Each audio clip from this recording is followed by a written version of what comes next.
saya akan tengok daripada engineering perspective lah. I will look at this from the engineering perspective, the challenges in designing drones, okay, designing drones that will meet the application either during emergency or during pandemic situation. This is about myself. Saya memang alumni UiTM. Okay, apa yang saya akan cover ialah first and foremost is the introduction, scenario in Malaysia, some issue and challenges, and then our experiences in dealing with these challenges, and what are the things that is currently under development, and concluding remarks. Basically, application of UAV or drone has been proposed in many countries in the world as solution to various problems.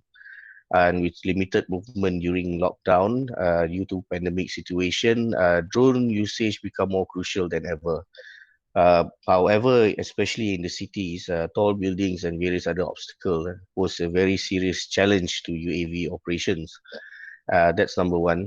Number two is that normal radio communication usually used by drone operators, okay, their frequency is allowed by the Malaysian Authority or SKMM, limit the UAV operation to only within line of sight, and the operator must be around 2 person lah, 2 people jadi operator, seorang pilot dan seorang lagi commander. But then kita ada satu opportunity that we have wide availability of 4G and 3G communication network in urban environment, and this has made possible for UAV to be operated beyond visual line of sight. Okay, actually with normal frequency radio pun kita boleh operate beyond visual line of sight, tetapi frekuensi yang kita akan operate and the amount of power yang kita pakai untuk operate UAV itu tidak dibenarkan oleh SKMM. Okay, jadi kita menggunakan apa yang ada, which is basically internet. So this presentation, like I said, highlight challenges and experiences of UAV operations and engineering, that possible application of drone. Dr. Rizal, can you start present? Yes. Present back sebab somebody is presenting tadi, so you punya slide kecil. Alright, okay, but basically apa yang saya akan discuss ni ialah dari engineering perspektif lah. Okay, first thing is to tengok scenario di Malaysia. Of course, pengguna pertama UAV adalah military sendiri, dan currently kerajaan agak eager untuk menggunakan UAV. UAV dah mula digunakan oleh tentera laut sejak tahun 1980-an, tapi cuma sebagai target drone untuk latihan. Kemudiannya UAV digunakan untuk tujuan ISR atau Intelligence, Surveillance and Recognition. Kalau kita perasan ada beberapa model UAV dekat sini. Yang ni Scan Eagle untuk tentera laut, ini untuk tentera udara, Anka Thai, yang ni untuk tentera darat, dan ini untuk tentera udara yang pernah develop locally. So this is developed locally by CTRM. Okay, and ada juga fleets of drones yang datang daripada off the shelf ataupun commercial drones. These are drones yang bukannya murah dan mahal, sangat mahal. Harga dia mungkin lebih mahal daripada pesawat betul. And recently during the MCO, polis dan tentera bekerjasama operate beberapa jenis drone. Kebanyakannya datang daripada drone-drone komersial and digunakan untuk membuat surveillance ataupun pemantauan semasa lockdown. Drone macam ni boleh terbang jauh, tetapi persoalannya dia confidence tu lah. Dia dari segi undang-undang, drone ni cuma dibenarkan terbang within line of sight, jadi mungkin tak lebih daripada 1 atau 2 kilometer jarak dia. Yang ini terutamanya dekat building yang tinggi tengah bandar. Frekuensi juga akan senang dikacau, radio frekuensi. Tak perlu pergi jauh pun mungkin dia dah tak dapat signal. Dan drone ni akan ada risiko yang agak tinggi jugalah untuk kena berlanggar dengan obstacle kan. Kita terutamanya wire-wire elektrik yang ni tak nampak. Lagi di luar keadaan pandemik, drone sebenarnya dah dioperate oleh surveyor dah lama juga, dalam 5 tahun ke belakang, terutamanya untuk mapping. Okay, untuk mapping. So payload yang dipakai usually a camera, take a picture and then sorry, saya batuk. And setiap picture tu dia tag dengan location yang mana dia ambil gambar tu, kemudiannya diproses selepas dia dapat balik drone tu, diproses offline lah. Ini syarikat ni banyak di Malaysia sekarang. Satu lagi is basically inspection. Yang ni yang paling berjaya, syarikat yang paling berjaya di Malaysia adalah Aerodyne. In fact, Aerodyne adalah antara operator drone yang terbesar di dunia.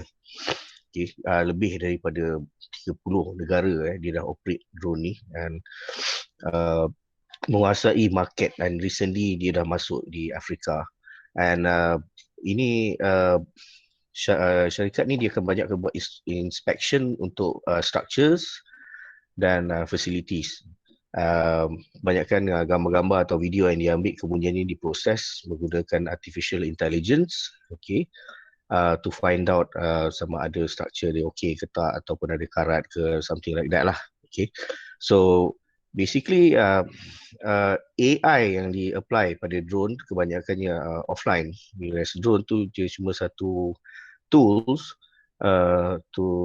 untuk bawa sensor, okay? Basically untuk bawa sensor to carry, sama ada sensor, sama ada kamera, thermal sensor, ataupun any kind of sensor, LiDAR and so on. And quite recent, and about setahun dua ni, drone dah mula digunakan untuk membantu para petani untuk tujuan pertanian, okay. Terutamanya crop spraying di kawasan-kawasan yang luas macam sawah padi. Dan disebabkan penggunaan drone ni dah semakin berkembang, okay. So recently our Prime Minister announced about 120 million or 30 million US dollars allocation as an initial fund to establish an institute to develop technology for UAV and autonomous vehicle. And this UAV shall be operated within urban environment mainly for the purpose of parcel delivery, food delivery, medical transportation and services. However, there are one big challenge, which is regulation, okay, or the lack of it. So our air regulation, airspace is regulated by Civil Aviation Authority of Malaysia, CAAM, and the only regulation related to UAV or drone is on the subsection 141 macam tu, dan di bawah dia ada AIC atau Aviation Information Circular 2008-04, and dikata within this Civil Aviation Act 1969, so far no prescriptive standard for UAV design. So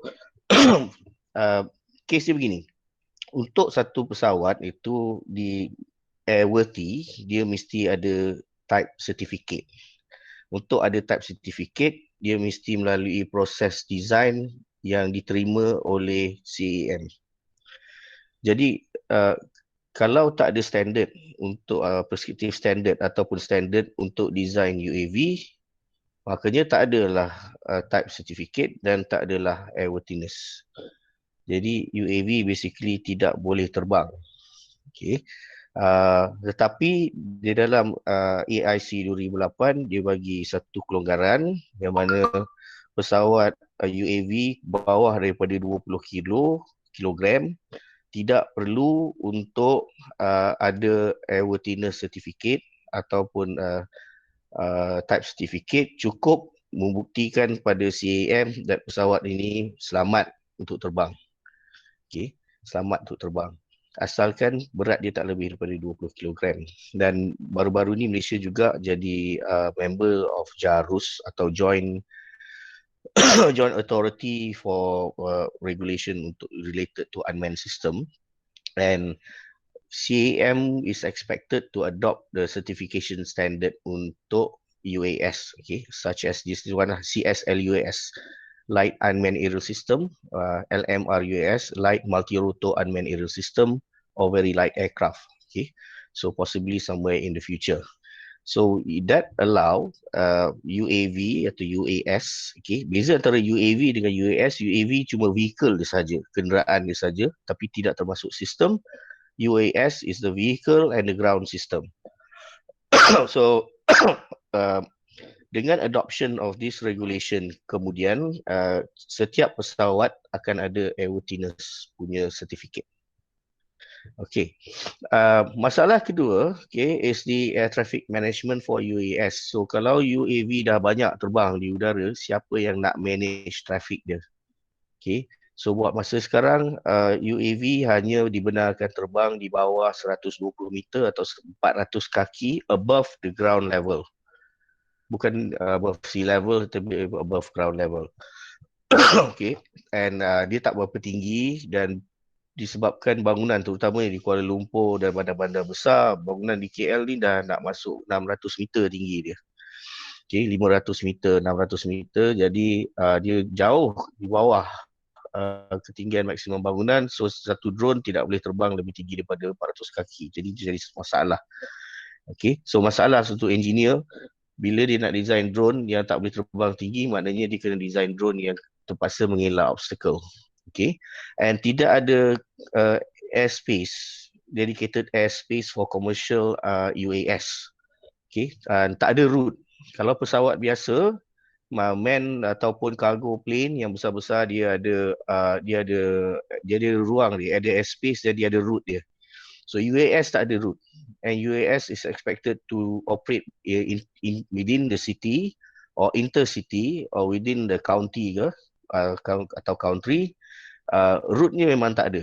So dia bergantung kepada permit yang kita apply. Okay, so maknanya kita kena apply permit. Now, di dalam kawasan, beberapa kawasan dalam bandar, if you look at the air map, ada ruang-ruang yang kita tak boleh terbang, and banyak civilian atau orang-orang biasa tak tahu. So as drone operator, kita mesti cana lah dalam hal ni. Okay, kita mesti tahu di mana kawasan yang kita tak boleh terbang, dan di mana kawasan yang termasuk di dalam aerodrome airport. Okay, so ini antara kawasan-kawasan yang tanda merah tu, maknanya dia tak boleh terbang lah. Okay, kawasan yang lain tak termasuk boleh terbang. Okay, sebagai satu singkatan lah untuk apa yang kita guideline lah, guideline kepada operasi drone. Okay, yang ni datang daripada MUDAS, which is an NGO yang related to drone operator. Dia kata number one rule dia, less than 400 feet above ground level, and you must fly within a line of sight. Okay, maknanya you mesti nampak drone tu. Kalau drone tu tak nampak, dia tak boleh, walaupun kita bawa kamera. Nombor tiga, ensure airworthiness of aircraft at all times, meaning that we ourselves must be responsible, make sure that battery bagus, semua bagus, structure kuat, apa semua. And fly, do not fly within 5 nautical miles radius of any airport. Okay, Shah Alam ni dah termasuk dalam kawasan Subang. Okay, and do not fly above crowded areas. Okay, yang ni selalu jadi masalah bila orang nak ambil gambar fotografi untuk wedding ataupun function. Nombor 5, keep sufficient distance from installation and another object. Contohnya grid elektrik or something. Okay, kena jauh dari situ. And then we do not carry hazardous or unsafe material during aircraft. Okay, tak boleh bawa barang-barang yang bahaya. Dulu tak langsung tak boleh bawa apa-apa, sekarang dah boleh bawa, tapi tak boleh bawa hazardous material. Do not fly over or within restricted, prohibited or dangerous area. For example, kawasan atas nuclear power plant ke, ataupun atas power plant, atas tempat dia yang bakar-bakar ke, ataupun di kawasan yang memang tak boleh lah, contohnya Putrajaya and so on. military air base ke, tak boleh. And then ensure that the radio frequency of the UAS is compliant with MCMC requirement or SKMM. And aerial photography is under jurisdiction of JUPEM. So nampak ni sekarang ni dah ada 3 pihak lah. So nak minta permit to fly, kita dapat CAM, SKMM dan JUPEM. Leceo. So retake ni susah. So dalam borang yang disediakan oleh CAM, sebelum CAM akan tengok dari segi airworthiness pesawat, UAV. JUPEM dia akan inspect kita punya kamera ataupun video ataupun any visual sensor, because mapping ni tak boleh dibuat sesaja. Ambil gambar dari udara ni adalah satu benda yang sangat sensitif. So if you want to have kamera untuk FPV ataupun first person view, bagi tahu dia lah, ini first person view. Okay, jadi kamera tu dia tak boleh, make sure jangan buat kamera tu menghadap ke bawah lah kan, untuk ambil gambar peta tak boleh kan. So kalau nak, kena dapat kebenaran. Okay, and then MCMC akan pastikan kita menggunakan frekuensi, radio frekuensi dengan radio power yang dibenarkan, sama ada untuk kontrol pesawat atau untuk telemetri, untuk menghantar data balik ke ground. Okay. So buat masa sekarang ni yang MCMC benarkan ialah dalam range 2.4 GHz, 5 GHz, 5.8 GHz dan at some point 900 pun masih dibenarkan lagi. Cuma ada certain amount of power lah yang boleh. Contoh 433 MHz pun boleh pakai, tapi dengan syarat tidak lebih daripada 200 mW. 100 mW. Jadi maknanya range tak jauh. Jadi telemetry range mungkin dalam 1 km atau 2 km maksimum. Dan kalau kita fly di tempat yang agak ada traffic lalu kat situ, jadi kita juga mesti dapat kebenaran dari polis ataupun bomber, okay, sebagai safety. And kemudian ni mau balik kepada CAM akan issue satu permit. Okay. Luckily fee dia tak mahal, RM250 untuk 3 bulan flight ataupun RM500 untuk 6 bulan flying permit. But as long as kita kena filekan jugalah, jadi filekan juga route mana kita nak buat. Okay, saya tak akan terangkan detail sangat pasal operation, pasal Dr. Wan akan cerita benda ni lah. Okay, so not only that, another issue and challenge dari segi ni adalah kalau kita tengok gambar ni, ini pilot, okay, di-update oleh AWACS jelita, okay, dan sebelah ni lah drone operator, okay, drone pilot, okay, nampak tak handsome langsung. So skill level ataupun professionalism untuk US pilot, operators and engineers ni tidak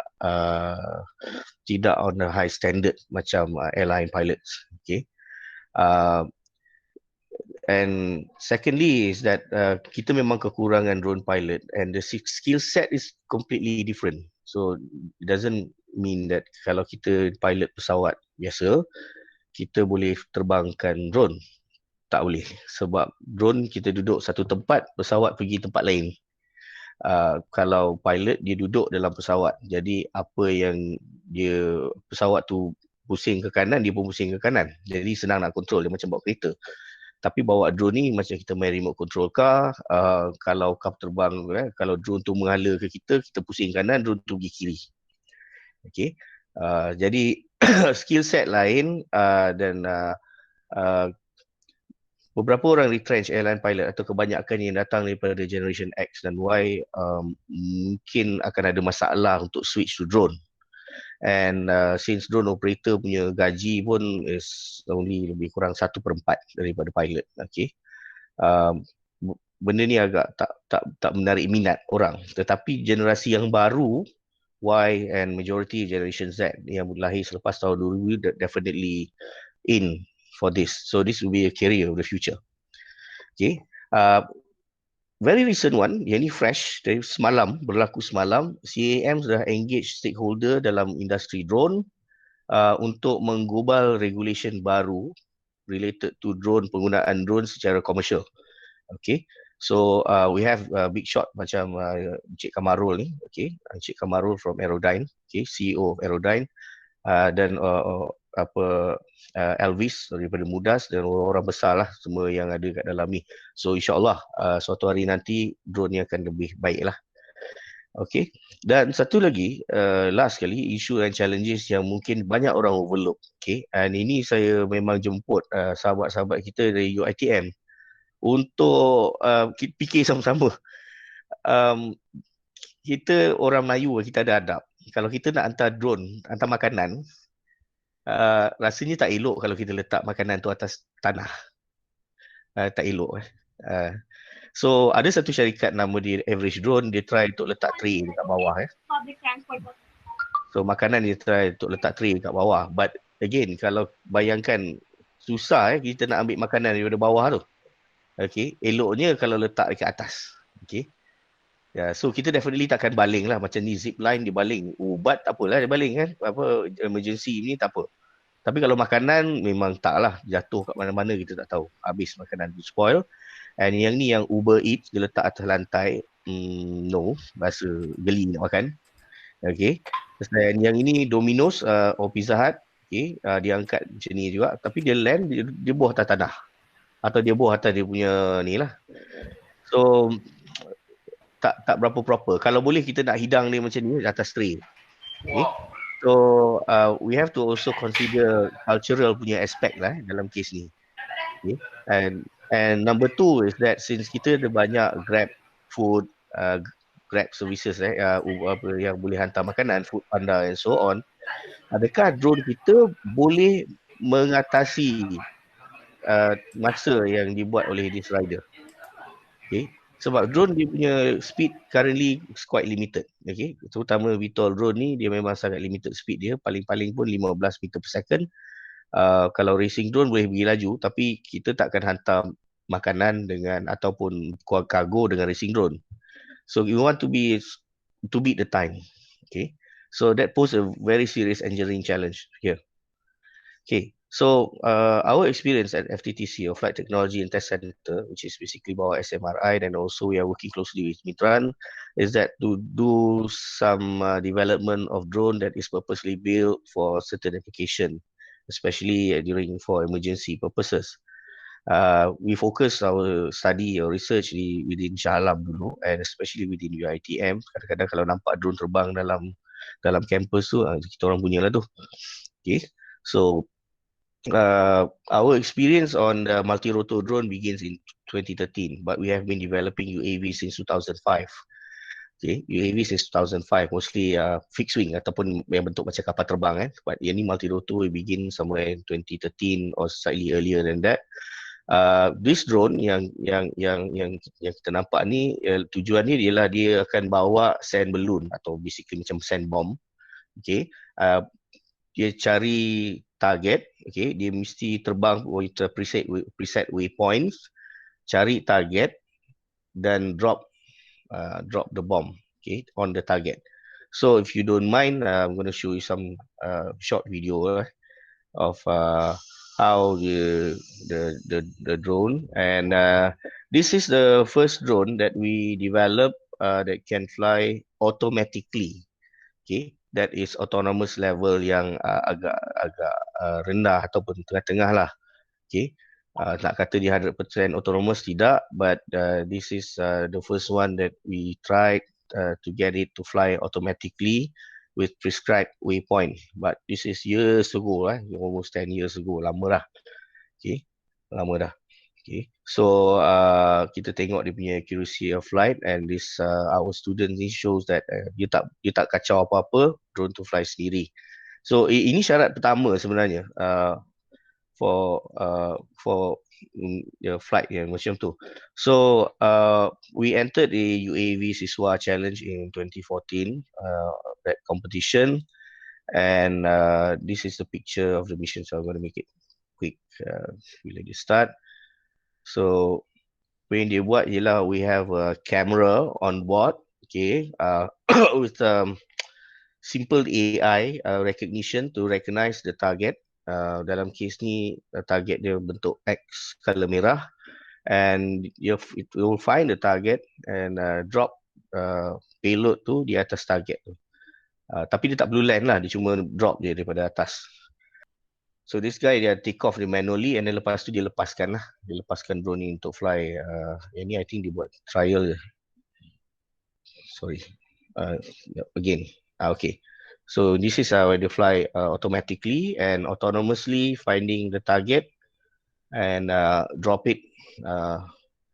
So our drones is not sophisticated. Mind you, tak ada sensor yang terlalu canggih. Very simple. We want to keep it simple because our problem is that yang ni yang the first trial ni tak apa tepat sangat. Okay. Sebab yelah macam saya kata drone saya ni tak smart sangat. Okay, simple. Okay. Jadi because the thing is what we want is reliable, so it works every time. Okay, as long as they detect the target and then lepas tu dia boleh drop the target, the bomb on the target.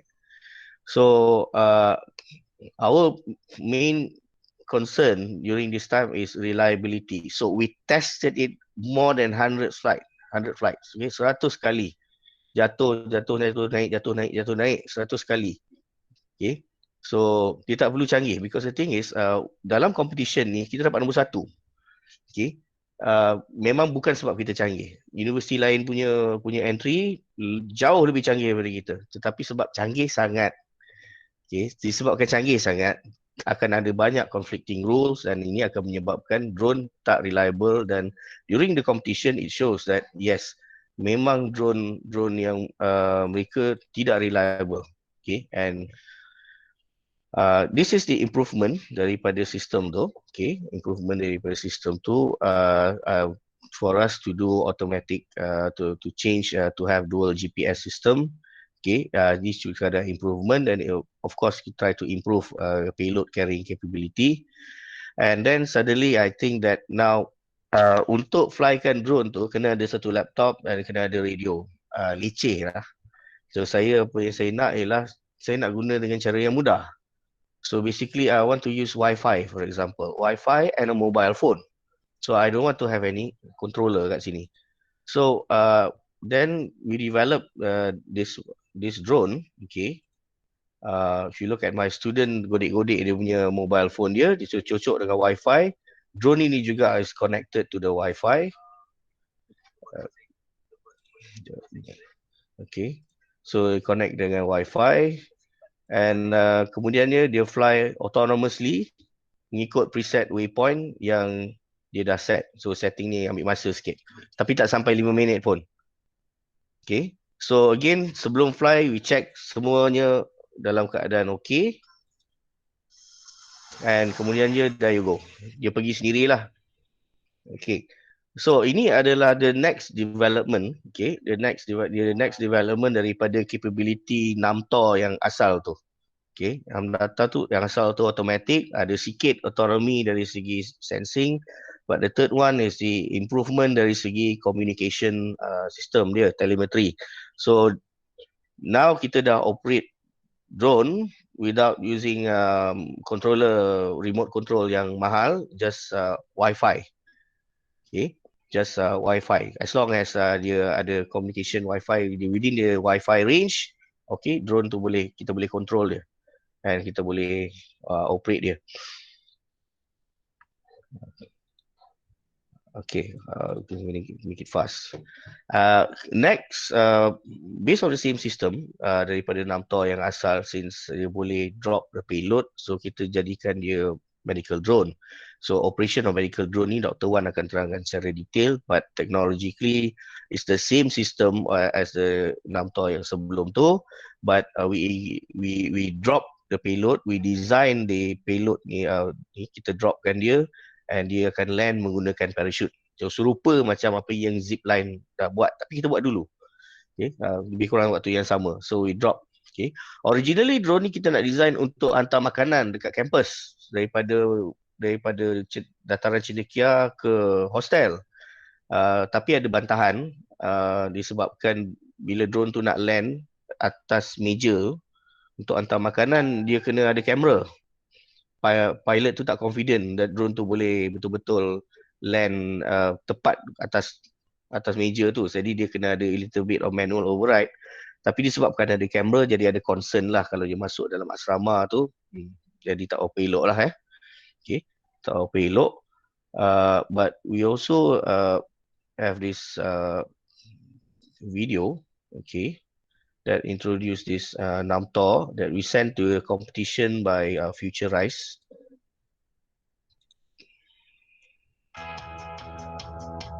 Ini kuat ni. Muzik ni kuat sangat. Okay. So what we do is that kita gunakan automatic waypoint, okay, preset the waypoint, send it, and then once dia sampai dekat tempat dia, and dia akan drop the payload. So yang ni kita boleh gunakan untuk hantar, for example, medical supply ataupun anything, okay. Dia boleh juga land untuk medical paramedics to retrieve, okay. So drone ni dah banyak menang award, and because of this we won the competition di Future Rise, dan sekarang Future Rise is sponsoring atau helping us. This is the larger version of it, untuk bawa payload yang lebih berat lah, up to 2.5 kilogram. Okay. Because of payload yang besar, we also embark on doing parcel delivery. So kita masuk dalam competition Post Malaysia parcel drone competition, tapi tak dapat masuk final because kita punya sistem disqualified, tidak mengikut kehendak SKMM. Basically SKMM tentukan yang kita kena fly menggunakan telemetri pada frekuensi tertentu. Tetapi kita tak fly guna telemetri pada radio frekuensi, tapi kita gunakan 4G LTE. So dia kata dia tak nak pakai itu, dia takut ada macam-macam isu lah. Tapi sebenarnya tak ada masalah pun. Okay, tak ada masalah pun. So okay, kelebihan drone ni ialah drone yang terbang ni bukan dikontrol oleh pilot di depan dia, tapi dikontrol oleh pilot di UK. One of my postgrad student, dia ni part time buat postgrad, tapi dia bekerja di UK. Okay, orang Melayu kita bekerja di UK. Jadi dia control drone tu daripada internet, because kita dah berjaya develop satu solution untuk basically program satu komputer ataupun program yang mana kita boleh connect drone ni guna ke line internet lah, as long as ada SIM card dekat dalam komputer tu. So basically dia macam flying mobile phone lah. Okay, so dia ada mobile phone, dia connect to the internet, and operator dekat mana-mana, any part of the world, as long as boleh connect dengan IP address dia, dia boleh control the drone, as long as dia ada permission lah. Okay, so yang ini satu jam yang agak besar, and walaupun teknologi akhirnya akan enable kita untuk terbang dalam bandar sebenarnya. This allow us to fly within the city, because kita tak ada basically line internet kita ni agak secure sebab dia pakai IP address. Kan? Yang ni elok, tapi yalah, judges dekat Post Malaysia is not impressed with it. Satu lagi, this is not our experience, this is our friend, average drone, Radin. Dia fly, they try to have a food delivery service within Cyberjaya. Okay, within Cyberjaya. You can take a look at the video. Okay, so during lockdown, yang ni pun penting, kalau tempat-tempat yang mana abang-abang Food Panda tak boleh sampai,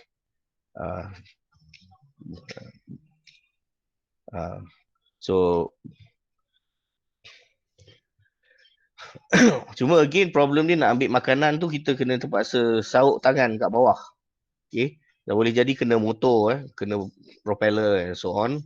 Tapi of course lah, kita takkan boleh ambil makanan dalam keadaan yang ni yang saya tak berapa gemar ni, dia punya tray tu dia boleh tercabut. Okay, so economically tak bagus. So drone rasanya kena ada study juga dalam economics untuk drones. So sistem dia masih konvensional, okay, masih konvensional, tidak ada 4G LTE apa, masih guna radio biasa. Jadi saya agak skeptikal macam mana dia boleh pergi kalau nak pergi jauh kan. Mungkin dia ada on board camera yang akan hantar, tapi buat masa sekarang ni saya tak nampak. Okay, jadi dia akan hantar automatically buta-buta lah. Jadi buatnya tempat yang dia land tu tak GPS location dia tak accurate, dia tak tahu dia akan land kat mana. Jadi tak tahu dia akan land kat mana. So ini satu engineering problem lah juga. Okay. Yang ni yang dah dibuat di Singapore, basically maritime delivery drone hantar components atau part daripada ke kapal. This is safe, okay, lebih safe. Yang ni yang dibuat oleh Aerodyne semasa lockdown, monitoring of MCO, okay. Macam saya terangkan tadi, dia within line of sight, and untuk mengelak bangunan tu perlukan ramai juga operator on the ground untuk tengok drone ni pergi ke arah mana and so on. Jadi walaupun dia boleh terbang tinggi, tapi operasi dia masih limited because dari segi perundangan, legislation dan juga yang lain. Tapi dari segi engineering challenge, again obstacle lah. Okay, obstacle. Tapi this drone memang di-equip dengan sensor yang macam-macam lah. Of course drone ni mahal, sangat mahal. Experience kita a long time ago, since 2005, projek Dr. Mazlina sendiri, dia buat cable inspection menggunakan remote control helicopter. Okay, it was a success. Okay, but it was an expensive way of doing it lah, because helicopter ni sangat mahal. Banding dengan drone, helikopter ni lebih mahal. And this is our experience daripada Profesor Wahyu dan Dr. Thomas Watt in developing a new propulsion system untuk drones. Okay, so that was way back in 2008 until 2012 that we use this new kind of propulsion that we have proven that with small amount of PEM fuel cell power, 500 watt saja kita boleh flykan drone yang sebesar 5 meter setengah wingspan. Okay, and fly for quite some time lah, ke endurance yang okay. Tapi masalah dia adalah structure dia agak flimsy. So mungkin not very practical, but this is as a proof of concept. Okay, so we also have developed a fixed wing drone ourselves, and this time electric system, ducted fan electric propulsion technology, and we use this for aerial mapping, and very interesting to look at. You can listen to the sound. Okay, the sound like a jet engine. Okay, extremely stable. So what we did is that we carry a camera here, and it is also equipped with autonomous flight. So this is its first flight test, flying manually lah. Cepat sikit to the take-off point. Yang ni biasanya bila kita nak buat flight, first flight kita kena test run dia on the ground dulu, kita tengok dia stability on the ground, dia okay. Okay.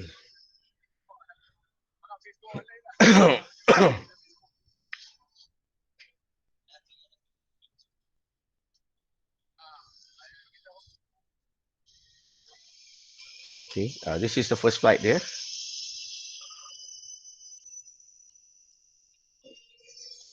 Bunyi dekat ground memang bising, tapi once dia dah naik atas tu dah tak dengar lah.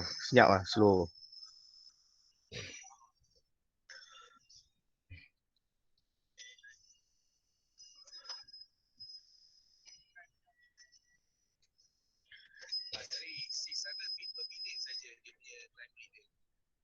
Okay, saya bagi tahu student saya jangan jangan overclimb because of limitation.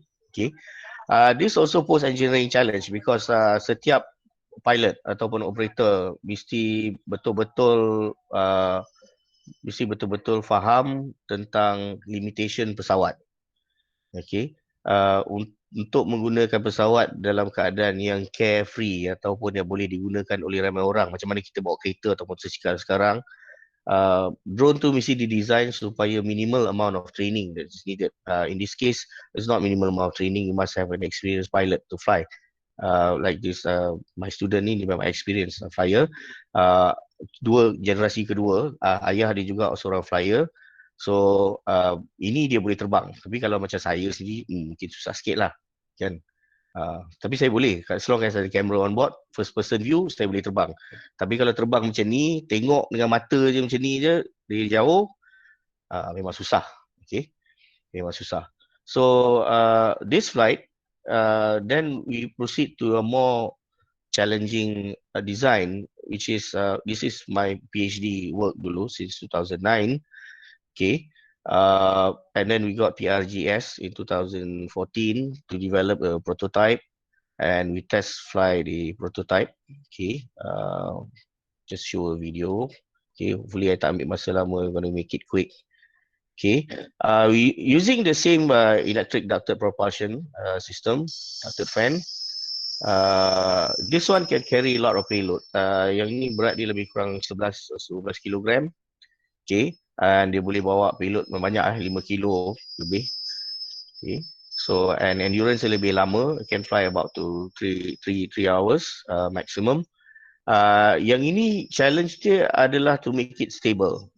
It is a blended wing body technology, which is basically the body itself also acting like a wing, it generate lift. So it is extremely efficient aircraft, but it can be extremely unstable. So we need to design the stability augmentation system, otherwise it cannot fly. And we incorporated tail to enhance the stability and also the performance of the aircraft.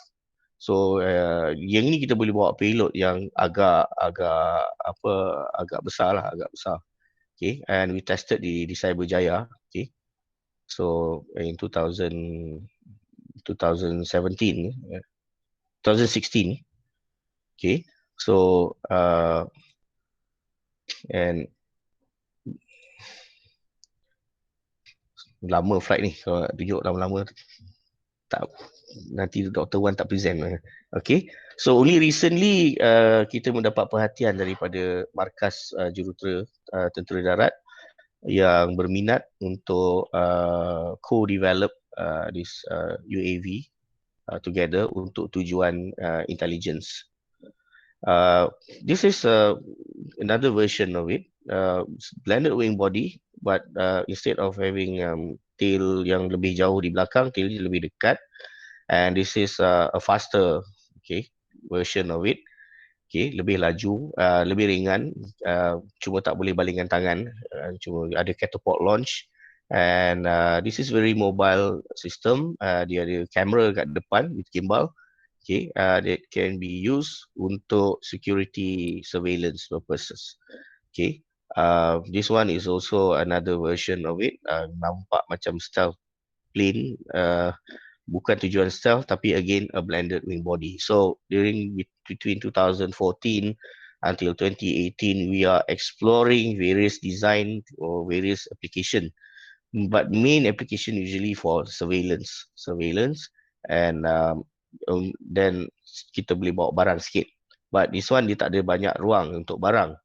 Okay, challenge dia again, it's stability. Okay, once dah stable, then kita boleh buat dia fly more accurate, and then to improve the performance, because tak guna pesawat canggih tapi dia tak perform, dia tak boleh pergi jauh atau pergi tinggi and so on. Okay, because the thing is, untuk satu pesawat tu lebih berguna, okay, they must be able to have a good performance.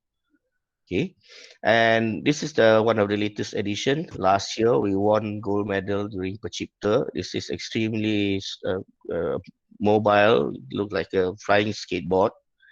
Okay, memang baling dengan tangan, 1.5 kilo, boleh masuk dalam boot kereta, simpan dalam kereta, very easy. And this incorporate a new computer we call Falco computer, serupa macam drone yang sebelum dia.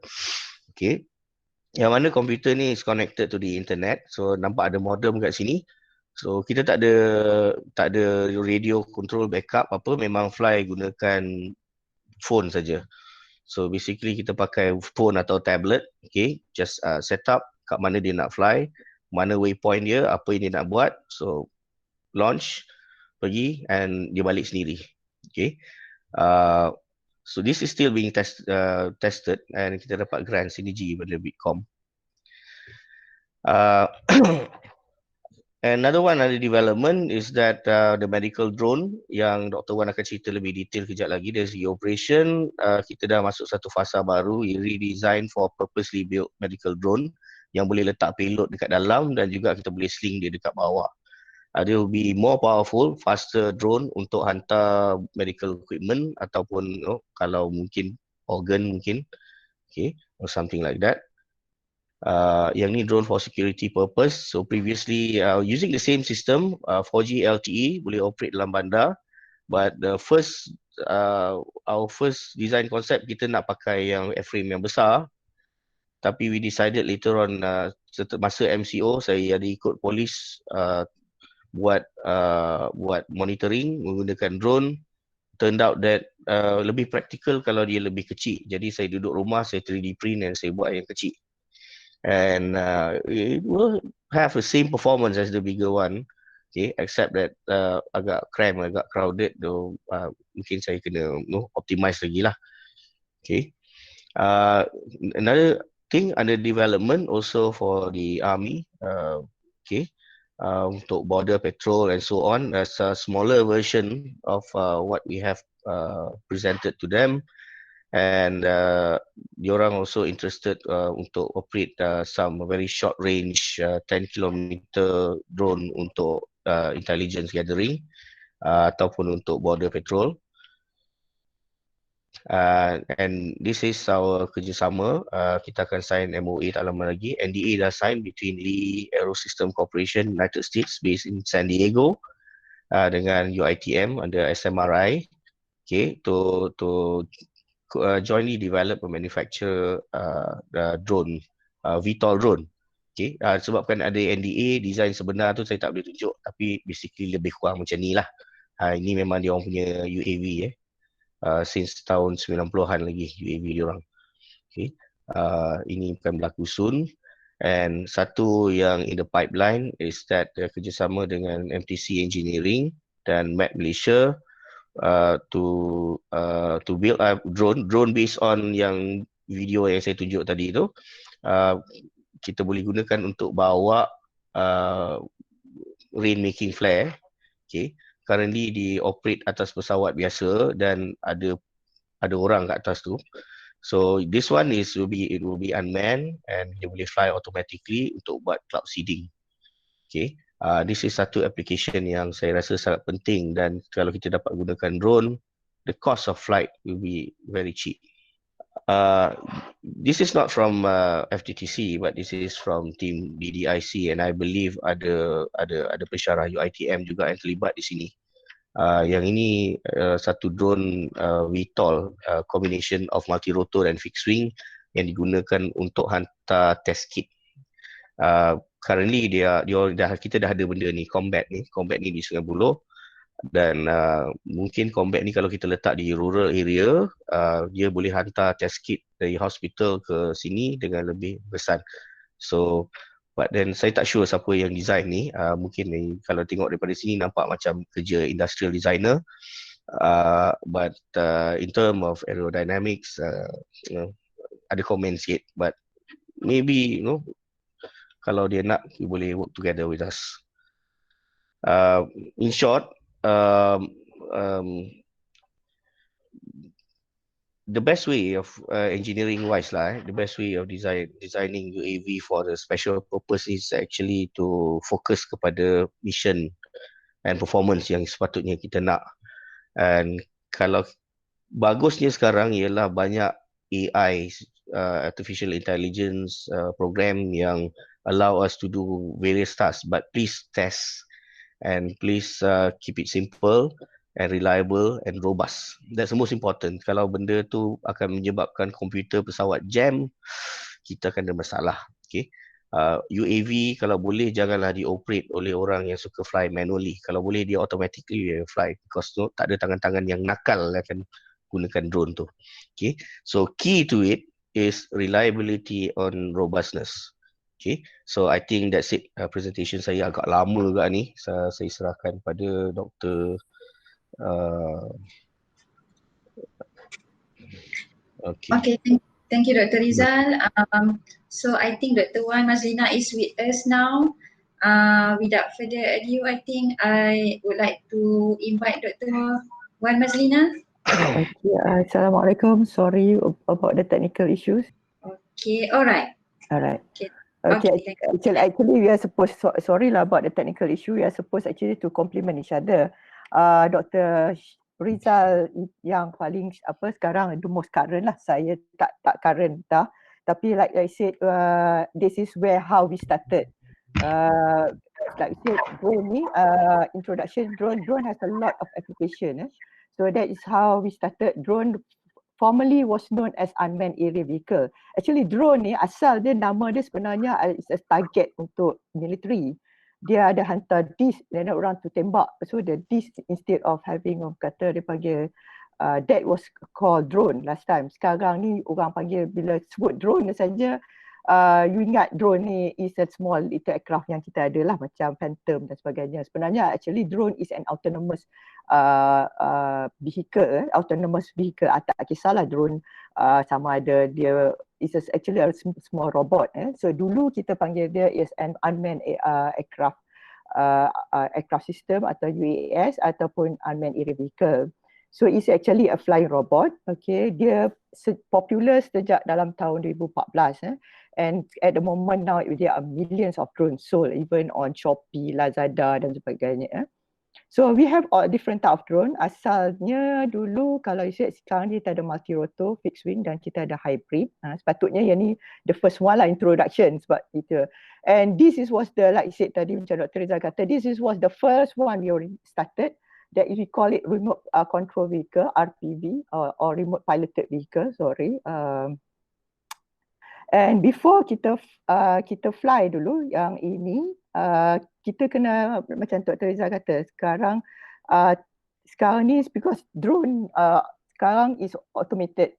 So orang tak ada isu sekarang. Orang yang tak ada experience pun boleh fly, budak-budak pun boleh fly. Tapi sebenarnya dulu before kita nak jadi nak test, kita kena belajar dengan simulator dulu dan buat testing. And this is actually a very expensive hobby. It started with a hobby. Saya dulu mula as a hobby, but then after that the hobby becomes so expensive. Every time aircraft crash atau helicopter crash, nak ganti dia sangat mahal. Dulu ada kedai-kedai macam dekat di KL, Sungai Wang dan dia ada jual RPV ni. Sekarang kita dah buy online. Sekarang ini dah tak popular dah. So application of drone ni memang banyak. One of the application is now for photography and videography. So like I said, now people are flying drone bukan saja like us last time. Those who fly RPV must be from background daripada aeronautical ke, daripada mechanical ke. But sekarang and everybody can fly. So people are using drone for journalism, film. So it's a lot cheaper.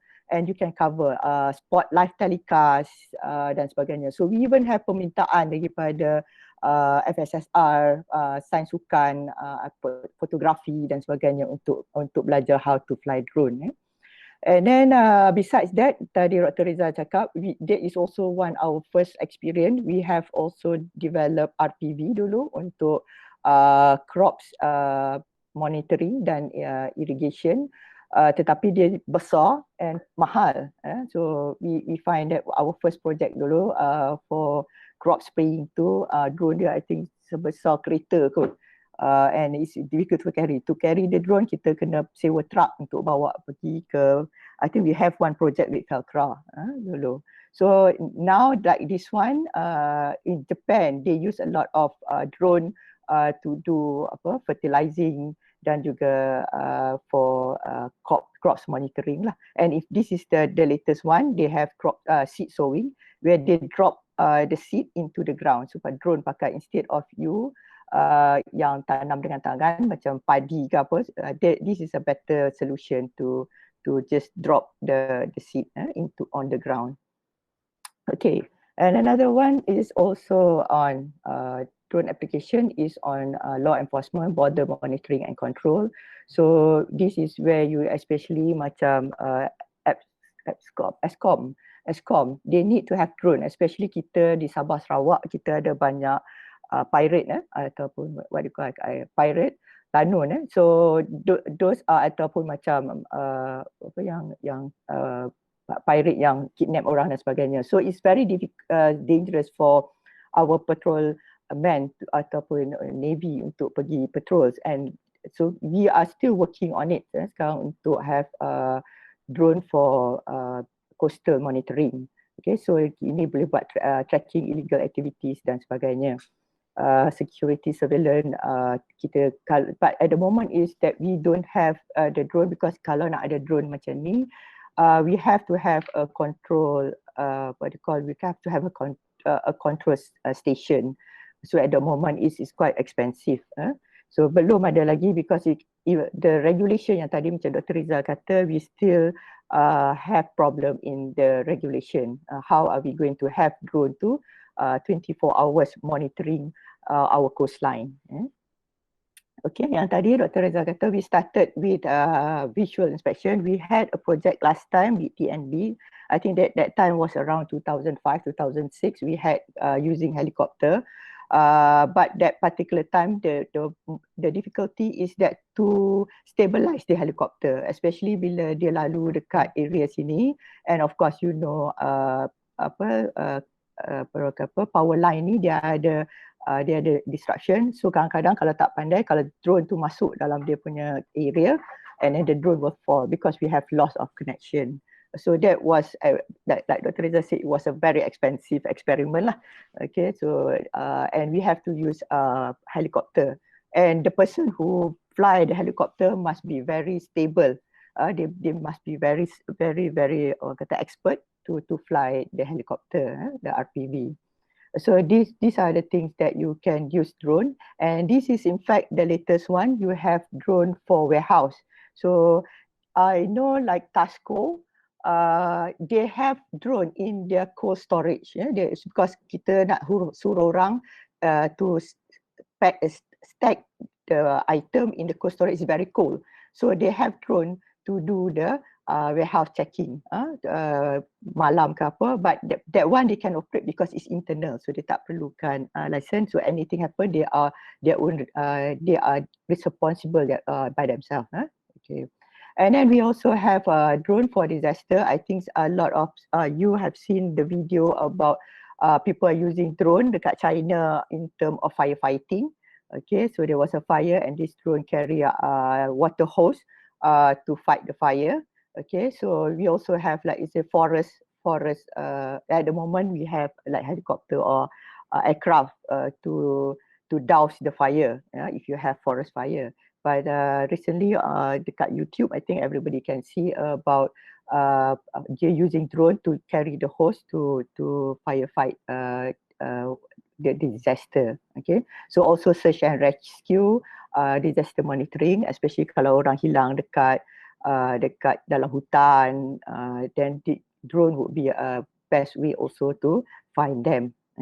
So these are all this type of application. Another one is about wildlife conservation. So we monitor, for example, now people are tagging endangered species dan sebagainya. You can use drone to monitor them, and also sample and data collection.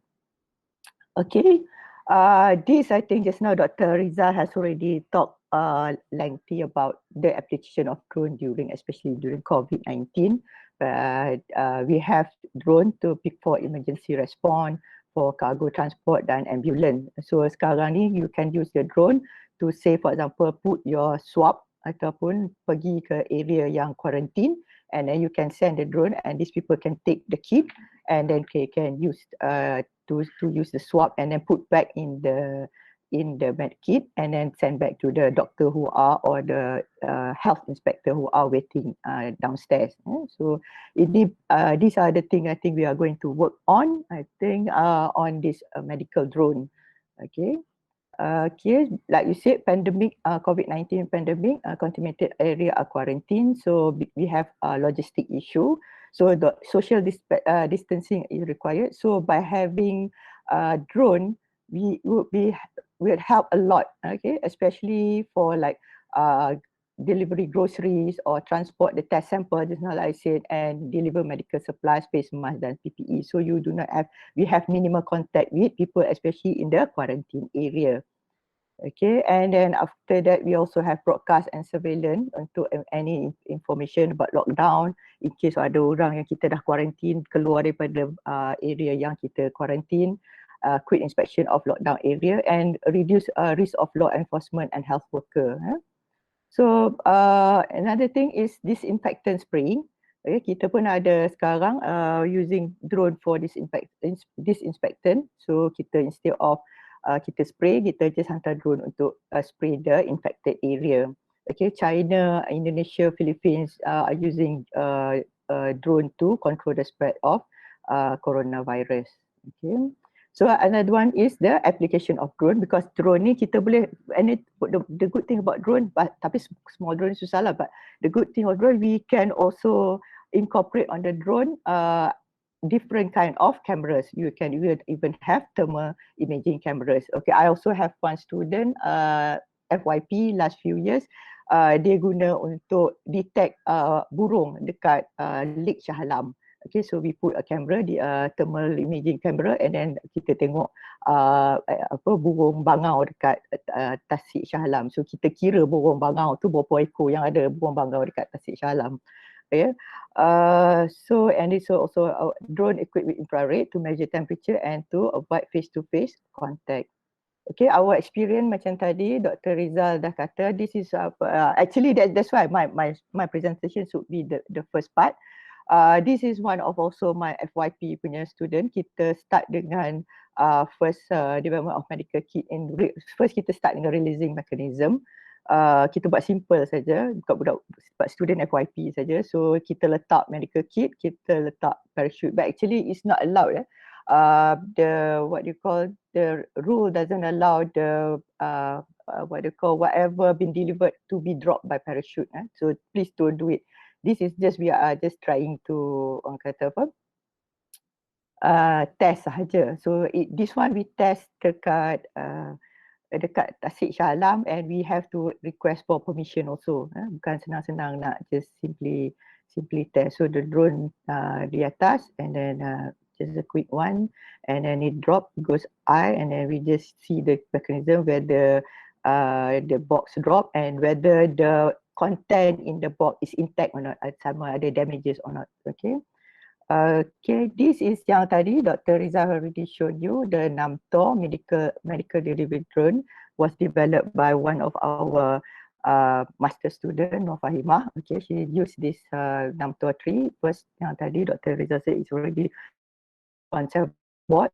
Okay, to set we have to deliver a payload of 0.5 kilo. So kita letak dalam sini some medical kit punya equipment, and then kita test, and then we start from daripada pusat kesihatan ke padang kawat, padang hoki dekat UiTM. So we have to, in fact to even to run for this experiment, we have to ask permission. First number tadi yang Dr. Rizal already have told you that we have to ask permission from CEAM dan JUDAS dan sebagainya. Kita kena dapat kelulusan dulu, bukan senang-senang ya nak hantar. And then we also have to ask permission daripada Polis Bantuan UiTM dan banyak lagi permission untuk hantar just for the experiment. Okay, so please don't try, like I said tadi Dr. Rizal kata jangan kita ke sini, masalahnya ramai sangat yang drone operator tak bertauliah. So you are not orang kata authorized drone operator. So NAMTOR was found to be effective to deliver medical kit. It also able to deliver 0.5 kilogram payload. But actually we designed this maximum is about 1 kilo, but we dare not try to go to the maximum. So kita try only boleh 0.5 payload. With 200 meter radius in 6 minutes. Okay, and so we are hoping that if it's this possible, then it will be a good orang kata pilot testing to do for medical deliveries. Okay, so we use just off the shelf. Kita beli semua daripada available from Shopee ataupun daripada apa nama Lazada dan sebagainya. So Dr. Rizal dah tunjuk tadi 6 tour flight test. I don't have to show. See, this is the new one that Faimah and Dr. Rizal FTTC are trying to develop is 6 tour 5 that you can have kata more payload, okay, and more advanced. So sekarang ni saya tak up to date sangat. Yang up to date sekarang Dr. Rizal and gang FTTC. Saya ni sekarang more just supervising saja. So 6 tour ni we are hoping that it will able to fly more than 30 minutes and then carry to more to have payload more about 5 kilogram. Okay, instead of just 0.5 and able to fly in light rain condition. Sebab one thing about drone ni ada dia punya disadvantages juga. So like I said, the advantages of drone ni banyak. Okay, this is just a few. I listed out just a few. So it helps for especially during COVID-19. It helps to limit human to human contact. Remote control with large radius of vision. So when you can fly high, so it's good like tadi macam aerial photography, to broadcasting dan sebagainya. Able to cover a lot of ground in short time while minimizing risk. Okay. Faster and safer operation. Okay, faster and safer operation ni can be two ways. It's fast, but then safer operation in what sense? Safer operation like tadi kalau human contact is sometimes safer, but it can be the other way also. It can be also a disadvantage. Lower cost, it depends. Lower cost to operate compared to hiring aircraft. This is macam tadi, tadi macam Dr. Rizal kata for cloud seeding. So if because at the moment, if you have to do cloud seeding, we have to hire the entire aircraft and it costs you about 60,000 for the cost of hiring an aircraft or a helicopter. So same goes dulu untuk film. For you to do filming, you want to do aerial photography, you have to hire a helicopter to do photography or filming. So now you can just have to use drone. So it's a lot cheaper.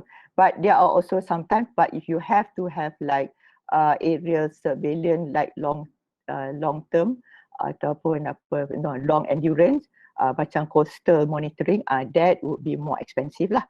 More expensive than having an aircraft or helicopter to monitor because you have to set up the ground control station dan sebagainya. That will be cost a lot. I suggest kalau siapa yang nak tahu cerita pasal drone, I would always like to ask, especially to my student, to watch a movie that Eye in the Sky. So that was a very good movie about how people control drone and how to kata that was is a good movie to watch. How they use drone, even ada micro drone. So disadvantages of drone at the moment yang kalau yang the small one we have limited payload. Like just now we are like our 623 only can carry about 0.5 or 1 kilo less. Okay, limited endurance because of the battery.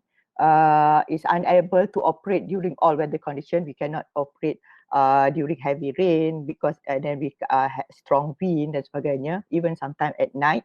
So at the moment, most of the time we have to adhere to CAM regulation that if you want to operate a drone, it must be within the line of sight. Okay, so otherwise you have to have special permission. And then privacy violation. Okay, macam tadi Dr. Rizal kata, before you fly the drone, make sure that you read the regulation because it's people can sue you. You fly, you cakap you fly daripada rumah, but then the angle of a view can go into your neighbor's house or your neighbor's compound. Nanti dia boleh saman you juga. So there is also still a lot of unclear legislation. Okay, safety issues in terms of loss of control or loss of connection. Okay, macam yang tadi kita ada tiba-tiba that is what I said is also whether you want to consider as safe operation. That's why our CAM and all that still reluctant to give a freedom for us to operate for drone. And then at the moment there is no control on the drone operators. Kita susah nak control on drone operators, especially when you can buy off the shelf. You boleh sekarang kedai RM5 pun you boleh beli drone dan sebagainya. So kalau apa-apa jadi, drone jatuh atas kereta orang, jatuh atas kepala orang dan sebagainya, that would be dangerous and we do not know who is the owner. Okay, so those are a lot of safety issues, a lot of legislation issues that we have to look into. So at the moment sekarang saya yang developing of drone dan sebagainya is banyakkan yang terbaru ni saya dah start ni banyakkan pada Dr. Rizal. Saya more on the governance of all the legislation of autonomous vehicle lah. Okay, that's all I have for quick one for today. It's supposed to actually to complement Dr. Rizal punya. It's supposed to start in the start in the beginning. Tapi saya sebab masalah teknikal tadi, so I have to start later. Sorry ya, Dr. Siti Nohaja. Okay, about that. Okay. Thank you Dr. Wan. It's okay. We also minta maaf lah ada masalah teknikal tadi kan. Jadi I think I will go direct to the Q&A. So I read there are actually 2 questions here by I don't know, might be Dr. Sariman atau Encik Syariman, Ahmad Syariman. Okay. So he actually has 2 questions. One is on the license for the drone use, specifically for, sebab saya tanya apa application drone yang dia refer ni, ada di sini RPV. Mungkin soalan ni kepada Dr. Wan ke? Oh, Dr. Rizal? Apa Dr. bagi Dr. Rizal lah. Okay. Dr. Rizal? As far as licensing is concerned, actually CAAM belum lagi mengeluarkan sebarang license untuk drone pilots and drone operators. Apa yang CAAM nak tengok semasa kita apply for permit adalah siapa yang nak flykan dia, siapa operator, dan kita kena nyatakan berapa lama experience ataupun tahap skill yang kita ada. However, untuk memudahkan lagi, kita boleh pergi ke mana-mana drone training companies atau institute, contoh macam dronology Dr. Wan? Ya, Dr. Kita pun ada, UMITAI pun ada juga dengan one certified flyer lah. Okay. Aeronav yang mengeluarkan certificate of competence to fly and operate a drone. In the near future, mungkin kita akan ikut jejak langkah UK yang mana CAA UK apa yang dia buat ialah drone pilots and mesti yang memiliki drone, even private drone, private RPV ke, mesti apply pada CAA dan nombor 1, nombor 2 dia kena ikut online punya kursus. Okay, jawab soalan quiz ataupun test macam kita ambil lesen memandu. Dan okay. Ada kurang-kurangnya 10 jam penerbangan dengan drone. Jadi kita mesti record kita punya penerbangan tu dan kita mesti hantar data flight tu kepada CAA UK dan kemudian kita akan dapat certified drone pilot license. So cara yang diorang buat tu agak mudah dan saya boleh apply dari sini. Dari Malaysia saya apply ke sana. Saya pun dapat lesen dah. Kan? Tapi dia ada kategori lah kan. Saya ambil yang multi rotor. Fixed wing tak lah. Sebab fixed wing susah kita nak main kat Malaysia. Tapi multi rotor boleh. So dengan cara tu saya boleh fly dekat UK. Cuma kat Malaysia tak ada lah. Saya tak ada lesen kat Malaysia. Dan Malaysia memang tak perlu lah. Masa sekarang tak perlu. Tapi masa depan mungkin perlu. Macam mana kita tak payah lagi ya? Macam mana kita naik motosikal kena ada lesen B, lesen B2 ke, lesen D untuk kereta, lesen D pun akan ada pada masa depan. Okay. Dan dia ada juga lesen commercial drone. Commercial drone dia of course dia mesti lebih competent lagi. Dan dia kena mungkin pandai communicate, dia kena ada kursus untuk komunikasi dengan air traffic control. Saya harap dia dapat jawablah soalan untuk Dr. Syariman. Okay. Dr. Syariman punya question lagi. Nombor 2. What happen if weather is heavily rain suddenly during delivery? Dr. Wan? So at the moment itulah those are the constraint Dr. Rizal tu. So kalau kata apa, kita takut kalau macam ada lightning dan sebagainya, you have to abandon the operation lah. Dr. Rizal, betul? Confirm?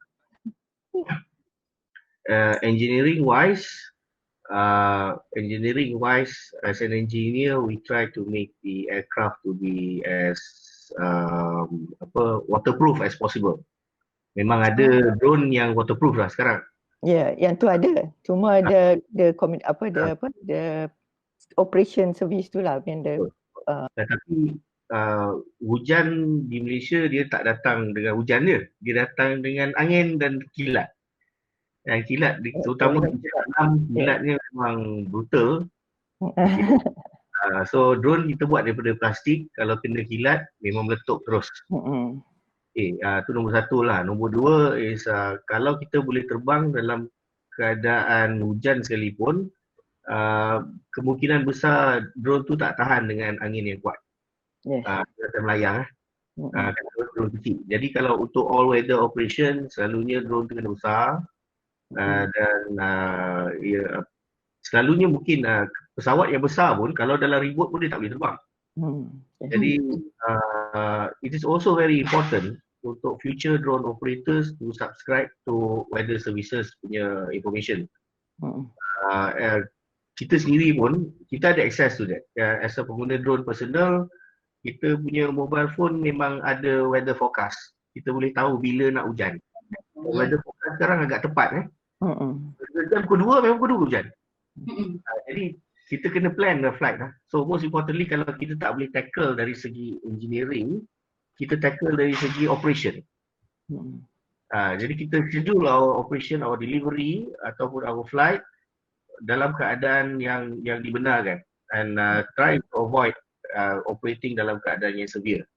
Okay. Itu pun memang ada clause di dalam CAM ataupun air legislation yang mengatakan, okay, kalau weather tak bagus jangan terbang. Whatever it is. Take off is optional, landing is mandatory. Okay. Itulah most of the time kita ada, I think like Dr. Rizal kata, on the technology itself, on the physical of the drone tu tak ada masalah. The problem now is still is on the operation side lah. The operation that is the main issue lah. Because that is control safety, especially with drone. Kita like they said lah, our weather is not macam di Europe lain, hujan dia lain. Di Malaysia dia punya rain, dia very torrent, heavy rain lah. Okay. The operation part we still have a lot for us to orang kata to mitigate lah. Okay, we have another questions, Dr. Rizal and Dr. Wan, daripada Dr. Lee Beng Yong. Good morning. I would like to ask, if we want to fly from point A to point E, we need to across point B, C and D. Other than getting the permission from CAAM, do we need to get permission from the owner of the point B, C and D?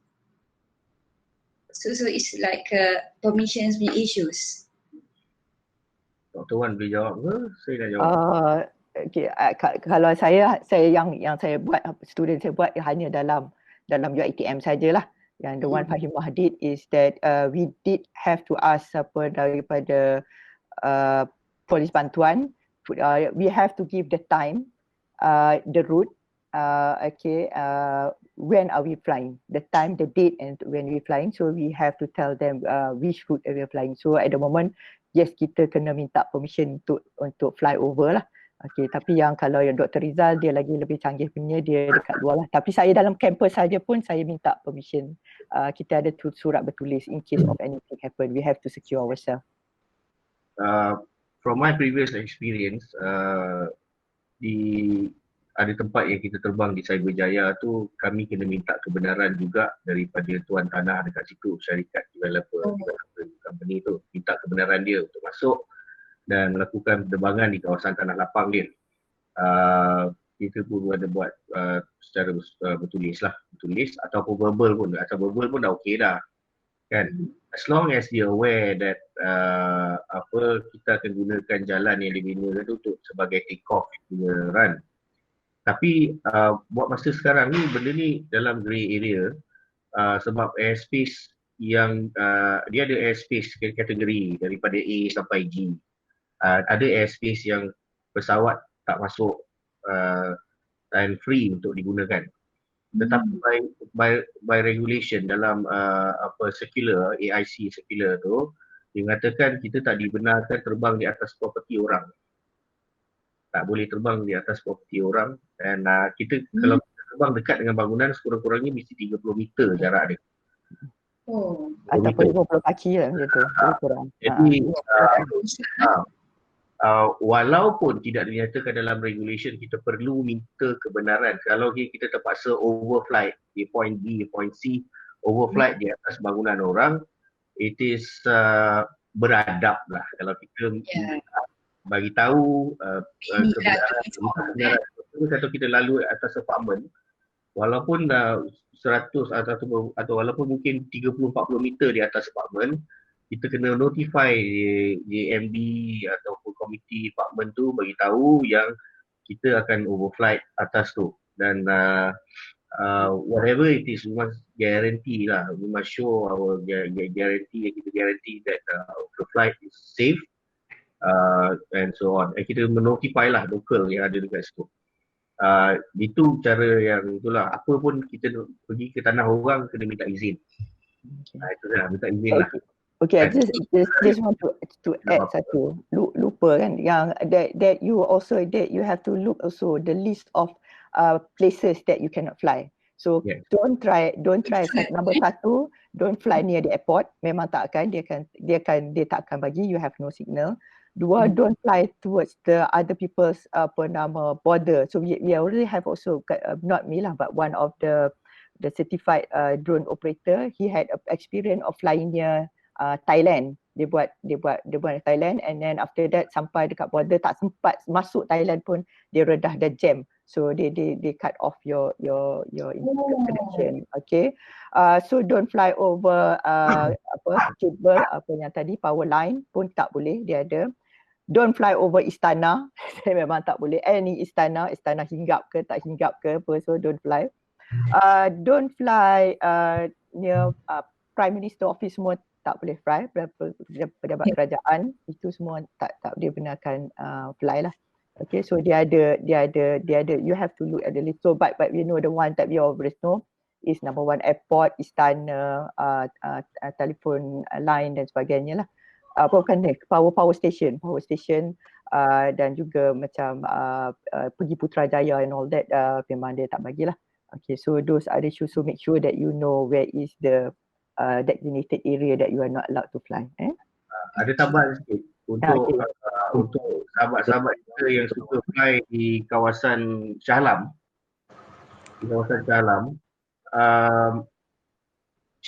Bandar Shah Alam itself is termasuk di dalam aerodrome airport Subang. Sampai ke section 8. Section 8 sebagian daripada section 6, sebagian daripada section 8, sebagian daripada section 6. Tapi UiTM tak termasuk, alhamdulillah boleh terbang. Sebab tu dia bagi kita terbang. Those yang duduk kat Bukit Bandaraya, okey. Sedia Alam, tak ada masalah. Itu di luar daripada aerodrome. Tapi sebahagian besar daripada pusat bandar Shah Alam sampai section 13 sebenarnya tak boleh. Tapi saya ramai orang suka terbang dekat dengan masjid Shah Alam sebab cantik tak ambil gambar. Benar boleh tu. Tak boleh pergi jauh-jauh. Sedia Alam tadi. Itulah. I think Dr. Lee Beng Yong ada ni nak tanya ni soalan ni. Dia kawan kita awak ni, dia ni drone flyer kan ni. Kalau on mic kalau nak tanya soalan. Dah dengar dah. Dengar. Go ahead. Dr. Wan dan Dr. Rizal dan Dr. Siti Noor.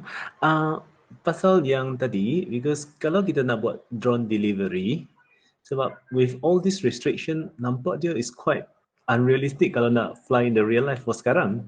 Sebab sini tak boleh terbang, sana tak boleh terbang kan.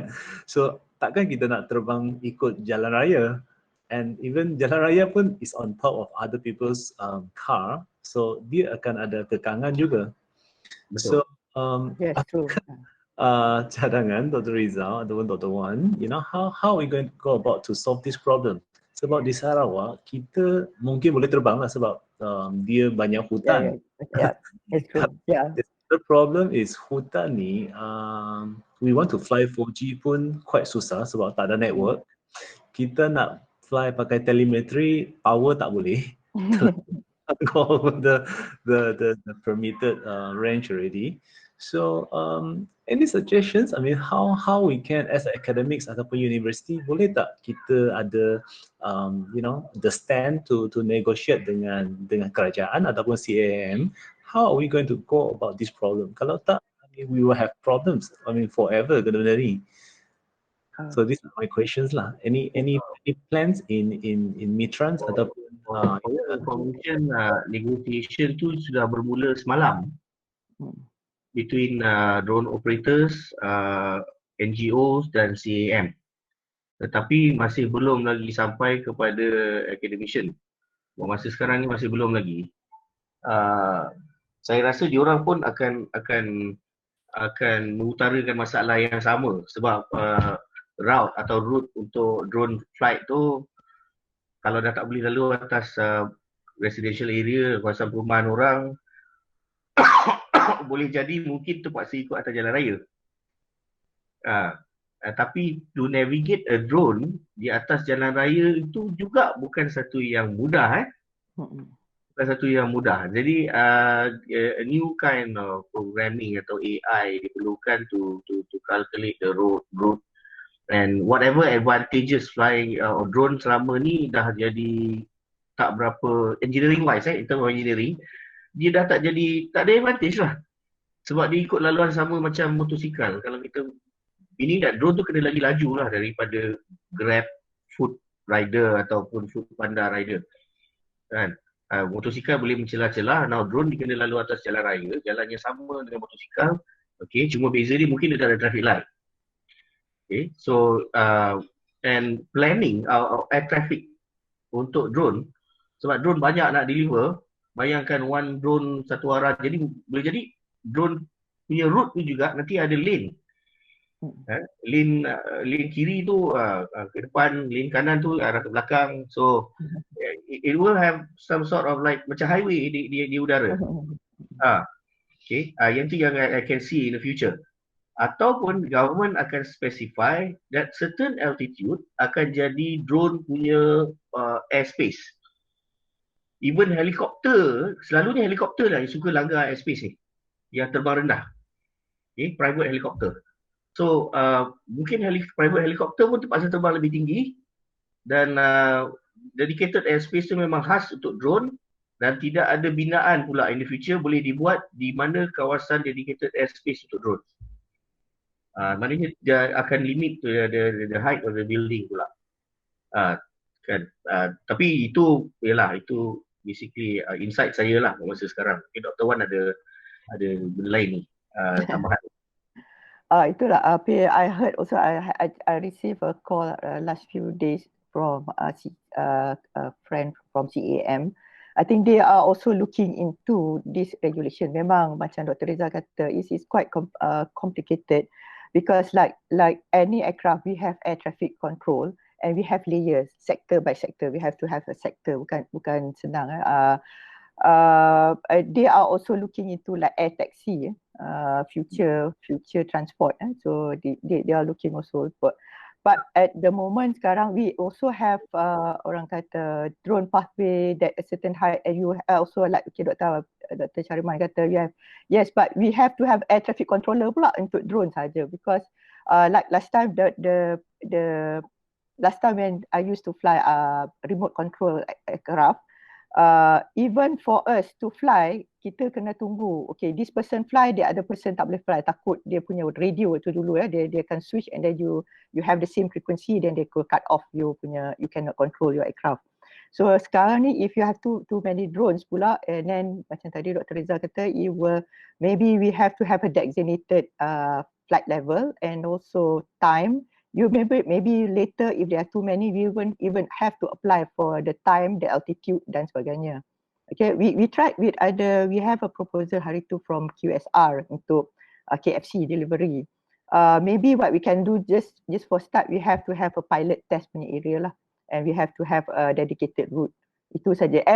And the people who going to receive or to receive also, they must have a kind of dedicated, orang kata macam either you have a landing pad ke, or you have to buy a dedicated receiver. Only you sahaja yang boleh fly dan you sahaja yang boleh terima. Okay, so there's a lot more to go lah, Dr. Lee. So it's not going to be as soon as in the near future lah.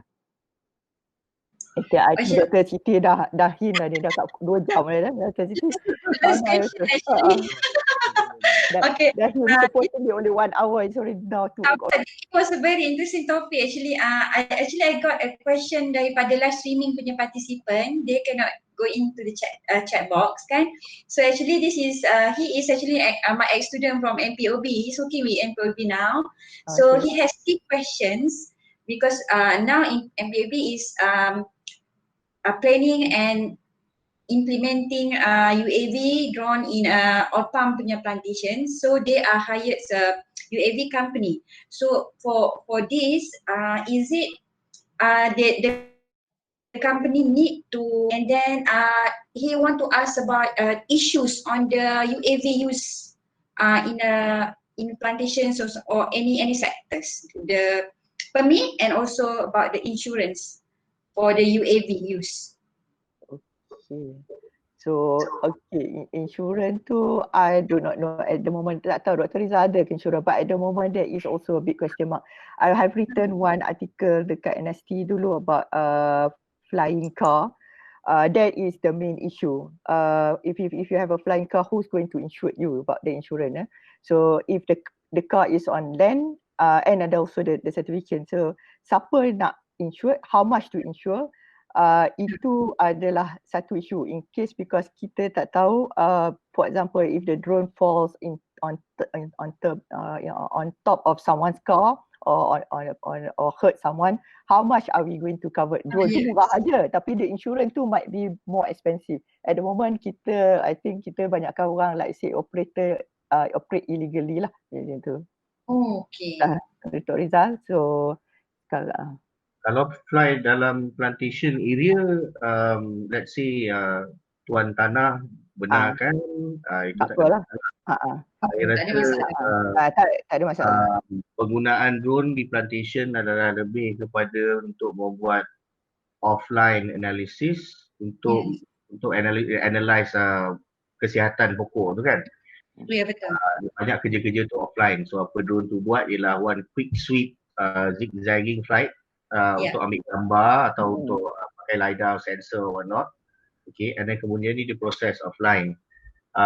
Orang yang kerja dekat plantation tu mungkin 1 ekar tu atau 1 orang tu mungkin 10 ekar kawasan dia. Jadi population ni tak ada masalah lah. Cuma kalau ada bantahan daripada pencinta haiwan tu, saya tak tahu ada haiwan apa dekat dalam plantation tu kan.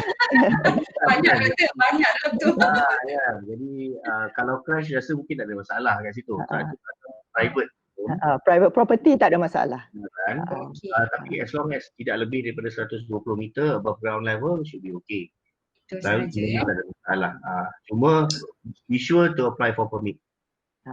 Apply for permit. If anything, kalau ada orang report, susah lah. Tapi is ini private property, your own responsibility. So whatever happen, that either your people yourself, mean the company has to apply insurance for their own people lah.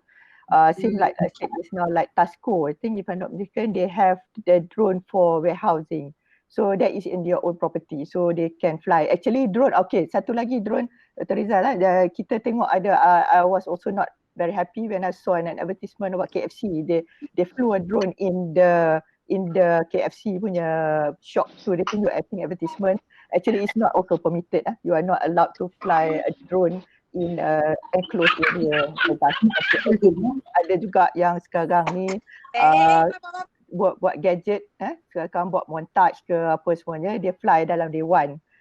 Itu sebenarnya I think saya dengan Dr. Rizal pun, we have a few people wants to, you know, that bombastic opening ceremony and all that, they fly in the dewan. So it's not advisable if you want to fly, not to fly on top of other people's head lah. Because takut jadi memanglah ada so far everybody is confident that the drone is safe, tapi we never know So kalau boleh kita duk buat gadget-gadget tu dalam fly dalam day one, nak bagi hadiah buka tu is not advisable lah kalau boleh. Okay, try not to in an enclosed area. Okay. Tapi doktor, for that the rules or regulations tak ada lagi and enclosed building, cuma kita advise lah. Dia what happen is kalau kita fly drone di dalam rumah sendiri, Okay. dalam rumah sendiri tak salah. Dia tak salah. Sebab memang ada drone yang besar macam ni, kecil je ni. Dalam rumah pun seronok berlatih kan. Tapi sendiri mau ingatlah kan, kena anak kan, make sure ada protector, propeller protector kan. Kalau kita langgar di tak ada apa-apa atau ada kuasa boleh. Sebenarnya dengan teknologi yang dah ada memang boleh fly kat dalam. Ya, betul. Tidak dibenarkan ialah kalau di dalam compound atau premises awam yang mana ada ramai orang gather kat situ, kita tak boleh. Kita kena fly 30 meter daripada crowd. Jadi banyak kali dah saya turn off invitation untuk buat gimmick semasa perjalanan satu, because sebenarnya tak boleh dan salah. Kalau ada apa-apa, drone operator kena. Drone operator kena. So, kan dia tak boleh. Kalau orang main bola sepak, kita nak rakam dia atas, nak rakam dia punya cara dia main, sebenarnya pun tak boleh. Sebab you di atas crowd, tak boleh sebenarnya. Itulah. Macam kadang-kadang kalau sukan sekolah budak-budak kan selalu dia orang ada untuk ambil gambar kan. So we have to kalau nak selfie, jauh lah. Drone tu jauh. Jauh daripada crowd. Okay, tak boleh terempas ke, kena dekat bawah tu ya. Sama juga dengan wedding kan, kita ada kadang-kadang ada reunion wedding kan. Kalau drone sebenarnya kalau dia ambil gambar tu kan, sekali dia ambil gambar wedding daripada atas tu, kalau boleh tu this way you tengok dia akan ambil daripada depan ataupun dia daripada jauh lah, sebab dia kena ada dia punya circumference dia. Okay, so dia ada. Siapa yang biasa main DJI punya drone, pada DJI punya apps ya, Go ataupun DJI Fly, dia ada function yang mana kita boleh, drone tu boleh pusing keliling satu objek. Contohnya pengantin kan, dua orang tu tengah romen-romen ke tengah ni kan. So drone tu pusing keliling dia kan, macam that moment kan. Set dia dalam 30 meter daripada dia orang. Okay. 30 meter radius, that is safe.